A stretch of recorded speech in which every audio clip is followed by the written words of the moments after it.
ఈ రోజు ప్రజా ప్రభుత్వంలో మరి నిరుద్యోగ యువతకు ఉద్యోగాలు కానీ, అదే విధంగా ఉద్యోగులకు ప్రమోషన్స్, అదే విధంగా మరి రైతన్నుల ఇళ్లలో కూడా సంతోషం కోసం ఏకకాలంలో 2 లక్షల రుణమాఫీ, పేదింటి బిడ్డలందరూ కూడా ఉచితంగా బస్సు ప్రయాణం, ప్రతి పేదింటి బిడ్డ గుడిసెలో ఉన్నా కూడా వెలుతురును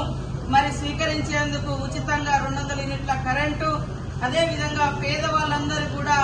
ఆత్మగౌరవంతో మరి సెక్యూర్గా బతకాలని గృహ నిర్మాణాలు, ఇలా అనేక సంక్షేమ కార్యక్రమాలను మరి ఇందిరమ్మ రాజ్యంలో సోనియమ్మ ఆదేశాలనుసారము సీఎం రేవంత్ రెడ్డి గారి ప్రభుత్వము నిర్వహించడం జరుగుతా ఉంది. 1 year అయిన సందర్భంగా అదే విధంగా ఈరోజు సోనియమ్మ బర్త్డే కూడా మరి ఘనంగా నిర్వహించుకుంటూ,